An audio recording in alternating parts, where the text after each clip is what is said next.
first piece we performed was Truth by Andrea Ramsey, with text written by Gardia Purcell. This piece was commissioned by the 2014 Women's Choir Commission Consortium of the American Choral Directors Association, directed by Iris S. Levine.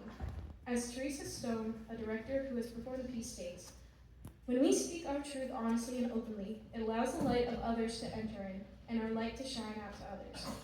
This piece is meant to highlight the strengths of us as humans and our ability to decipher what is and isn't true, and how that affects us personally." The lyrics directly state, "And words may wound you, but are they true? You are beautiful, you are enough." We were joined by Mary Nawrocki on djembe.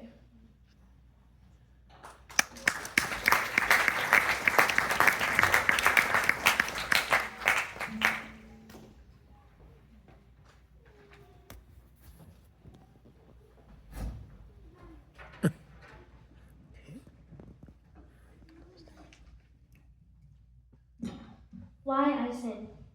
Music isn't just a hobby for me, but a lifelong passion that gives everything I do meaning and allows me to strive to reach my goals. Whenever I hear people sing in front of me, I can't help but get chills because of how amazing someone can sound and the emotion behind it. My heart begins to beat faster and I think to myself, I want to do that. The reason I sing is because I strive to put on the kind of performance that will make others feel the same way.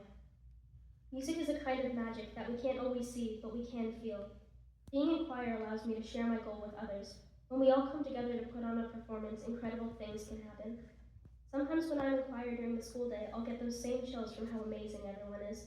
Being surrounded by other passionate people only makes me want to work harder to develop my skills better than I was yesterday. Singing is also what allowed me to find friends. If I hadn't joined choir my freshman year of high school, I would never have had the chance to meet such kind people and create friendships that will last a lifetime. Singing has expressiveness and creativity that not everything has, which is why it's so valuable. Without being able to sing, I would not be the same person.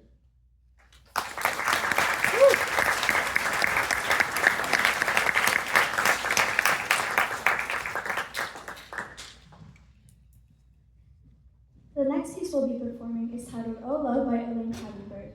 The words to this piece were inspired by Scottish minister George Matheson. He was blinded at the age of 19, and as a result, his fiancée called off their engagement. Through this difficult time, Matheson's sister was the one who supported him. The powerful words to this piece came together years later when his sister got married and he had to relive the heartache he experienced. Joining us on cello will be Mrs. Gherkin.